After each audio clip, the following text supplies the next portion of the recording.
Section C बेटा हमारा, इसमें से अभी हमें जितने भी सेक्शन है, जितने भी क्वेश्चन है, उनसे एक एक अटेम्प्ट करना है। अब 3A प्रॉब्लम है हमारी। 3A की प्रॉब्लम में हमें क्या निकालना है? आइगन वैल्यू निकालना है और आइगन वेक्टर्स निकालना है। तो अगर हम इसको यहाँ तक आइगन वेक्टर का निकालने के लिए ये कैरेक्टरिस्टिक इक्वेशन बना देते हैं, तो यहाँ से हम लोग एक नंबर तो गेन बेटा श्योर एंड शॉर्ट कर लेते हैं और इसकी आइगन की वैल्यू निकाल लेते हैं। तो 3 to 4 नंबर हमें यहाँ से बहुत इजीली मिल जाता है। लैम्डा की वैल्यू 2,2,8 आ गई है ना। तो आप लोग जस्टिफाई कर सकते हैं। अगर एक आध वैल्यू गलत भी आती तब भी यहाँ पर 2 मार्क्स तक बच्चों को मिल जाते हैं। उसके बाद बेटा हमें आइगन वेक्टर निकालना होता है। तो आइगन वेक्टर का फॉर्मूला अगर यहाँ पे लिखते हैं तो एक नंबर यहाँ पर भी ऐड हो जाता है। तो उस हिसाब से अगर हम आइगन वेक्टर की वैल्यू निकाल लेंगे अगर, तो देखो ये वैल्यू बेटा चेंज भी हो सकती है। ऐसा नहीं कि K2 + K3 हो सकता है कि ये सेकंड रो में आ जाए, थर्ड रो में आ जाए, तो उससे आंसर में कोई इफेक्ट नहीं पड़ता है, क्योंकि ये जहां पर लेट करने की बात आती है तो वहां पर आंसर में डिफरेंसेस थोड़े से क्रिएट हो सकते हैं। तो हमने लैम्डा 1 की दो वैल्यू पे 2,2 पे निकाला है, तो आइगन वेक्टर हमारा इस तरीके से आएगा। और लैम्डा 2 हमने 8 पे निकाला है, तो आइगन वेक्टर बेटा हमारा ये आ गया। तो दो हमारी प्रॉब्लम का सोल्यूशन निकल के आ गए। तो ध्यान रखिएगा, इसके यानी कि लैम्डा जो आइगन वैल्यू है, कैरेक्टरिस्टिक रूट्स हैं, वो ये आएंगे। और आइगन वेक्टर जो है वो हमारे चेंज हो सकते हैं। ओके बच्चों। नेक्स्ट क्वेश्चन बेटा हमारा है 3B। 3B में हमसे क्या पूछा गया है कि वो कह रहा है कि आप शो करिए कि ये प्रॉब्लम लीनियर डिपेंडेंट है या इंडिपेंडेंट है। तो क्वेश्चन बहुत छोटा सा है ये, और बहुत अच्छी प्रॉब्लम दे रखी है। तो हम क्या करेंगे, जितने भी आइगन वेक्टर दे रखे हैं इन सबको हमने एक मैट्रिक्स फॉर्म में रिप्रेजेंट कर लिया और इसका डिटर्मिनेंट निकाल लेते हैं। अगर इसका डिटर्मिनेंट 0 आ जाता है तो ये लीनियरली डिपेंडेंट प्रॉब्लम को शो करता है, जैसा क्वेश्चन ने हमसे कहा है। तो इसलिए इसको बहुत ज्यादा कोई लंबी प्रॉब्लम नहीं थी, ये इजीली क्वेश्चन था ये। नेक्स्ट क्वेश्चन में हमसे कहता है बेटा वो, नेक्स्ट प्रॉब्लम हमसे कह रहा है कि आप प्रूव करिए कि ये जो है Z = हमें ये प्रूव करना है। तो ये क्वेश्चन तो बहुत बढ़िया है, इस आयलर थ्योरम की प्रॉब्लम है। अगर आप आयलर थ्योरम भी यहाँ पे मेंशन कर देते हैं तब भी आपको 2 नंबर मिल जाएंगे। जो थ्योरम हमारी ये होती है, x del u/del x + y del u/del y = जो हमारा NU होता है, इस थ्योरम पे बेस है। तो हमने क्या करा, इस क्वेश्चन को पहले हमने आयलर थ्योरम में कन्वर्ट करने की कोशिश की। जैसे log x - log y था, इसको इसमें कन्वर्ट कर लिया। और इसको तो ये बेटा ये टेक्निकल पॉइंट था, यहाँ से चेंज करके देखो हमने इसको x/y की पावर सेम बना लिया। तो एक फॉर्म ये बन गई, एक फॉर्म ये बन गई। तो एक को हम u लेट कर लेते हैं, एक को v लेट कर लेते हैं। तो यहाँ पर डिग्री डिग्री जो आ रही है वो उस पर डिपेंड करती है। जैसे हमने बताया था ना, x⁴n 5/x होता है ना। तो जो n होता है वो डिग्री को बताता है। इसमें ऑब्जेक्टिव क्वेश्चन भी 2 नंबर की प्रॉब्लम में भी मैंने डिग्री पूछा है आपसे यहाँ पर। तो इस थ्योरम में एक को u लेट कर लेते हैं, एक को v लेट कर लेते हैं बेटा, और आयलर थ्योरम का फार्मूला लगा के यहाँ पर NU ये NB हो गया। n यहाँ पे 6 है यहाँ पर, और यहाँ पर n की वैल्यू कितनी है? 0 है, क्योंकि y की पावर 0 है। तो इस तरीके से निकाल लेंगे। बहुत से बच्चे क्या करते हैं, इसको डिफरेंशिएट करके भी निकाल सकते हैं। तो दोनों तरीके से हमारी प्रॉब्लम का सोल्यूशन इजिली आ सकता है। अब 4th B क्वेश्चन है। इसको बेटा हमें ग्राफ को ट्रेस करना है, इसका ट्रेसिंग पावर क्या होगी, है ना। किस तरीके का ग्राफ हमारा अप्रोक्सीमेट जाएगा, एग्जैक्ट तो नहीं हो सकता। तो बच्चों यहाँ पर जैसे कि एक बेटा ये हमारा जो है वो SOAP सोप भी होता है हमारा। सोप का मतलब होता है कि हमें इन पॉइंटों के बिहाफ पर हम ट्रेस करते हैं। तो जो बच्चे इस तरीके से पॉइंटों को भी डिफाइन कर लेते हैं तो भी वहां पर स्टेप मार्किंग हो जाती है, क्योंकि 7 मार्क्स की प्रॉब्लम है। अगर आप बता देते हैं कि सिमेट्रिक हाँ ग्राफ कैसे बनेगा, x एक्सिस पे बनेगा, y पे बनेगा, तो हम सिमेट्री सिमेट्री में क्या करते हैं, एक्स के प्लेस पर एक्स और वाई के प्लेस पर -y रख के देख लेते हैं। तो एक्स के प्लेस पर एक्स रख के देखा तो भी पॉजिटिव आ गया, -x रखा पॉजिटिव आ गया, वाई के प्लेस पर -y रखा तो भी पॉजिटिव आ गया। तो इसका मतलब अबाउट एक्स और वाई दोनों पे हो जाएगा ये। ठीक है बेटा। सेकंड कंडीशन क्या है, यहाँ से हम y की वैल्यू निकाल लेते हैं, और y की वैल्यू निकालने के बाद ग्राफ को हम ट्रेस कर लेते हैं। x की वैल्यू चूज करते आइए तो ये ग्राफ मिलता चले जाएगा। ठीक है बेटा। तो यानी यहाँ पे जो दिखा रहा है ये इसका मतलब एसिम्पटोट्स है। यहाँ पे वैल्यू सॉल्व करेंगे इसको हम, तो x की वैल्यू एक -a आएगी और एक x हमारा आएगा 3a। तो 3a तो देखो जी हो गया ग्राफ की कंडीशन, और x = -a यहाँ पर आ गया।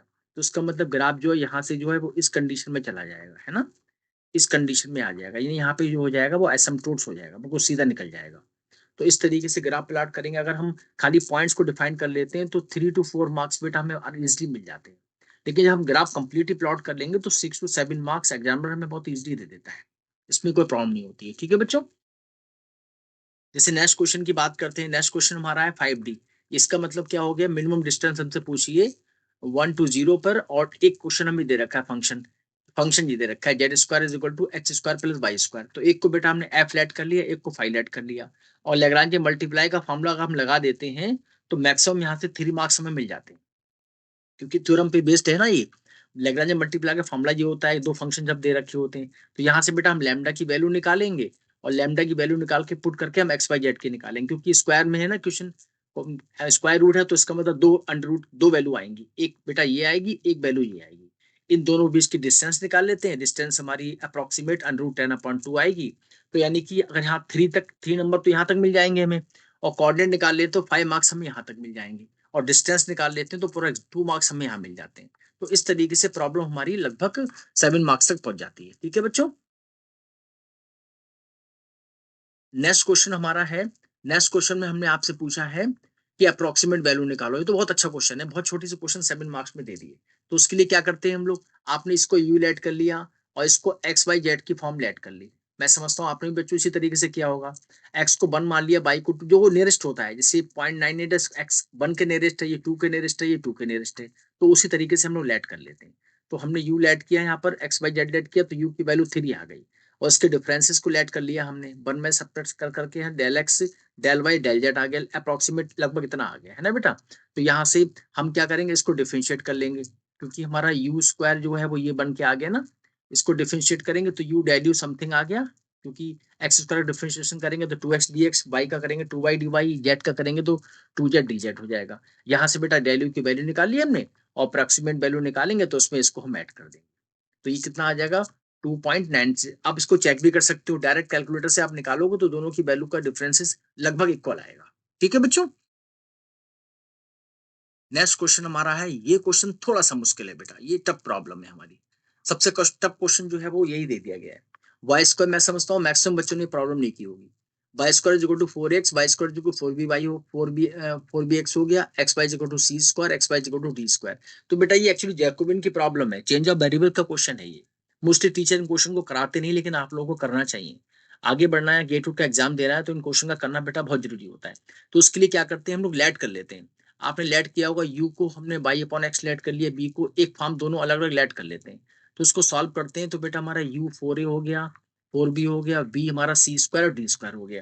यहाँ से हम एक्स और वाई की वैल्यू निकाल लेते हैं, और जैकोबिन से हम, जैकोबिन का फॉर्मूला पढ़ रखा है, यहाँ से हम लोग वैल्यू निकाल के उसको डबल हम डिफरेंशिएट करके, इंटीग्रेट करके, यहाँ सॉल्व करके बेटा इसको हम सॉल्व कर लेते हैं। यानी इसका मतलब यहाँ पे आप करेंगे तो मैं समझता हूँ कि यहाँ पर आपको 3 नंबर मिल जाएंगे मोस्ट प्रोबेबली, क्योंकि बच्चे यहाँ तक नहीं पहुंच पाते हैं। आप इसको लेट करेंगे तो 3 मार्क्स यहाँ तक मिल जाएंगे, और 2 नंबर लगभग यहाँ पे मिल जाने चाहिए आपको, है ना।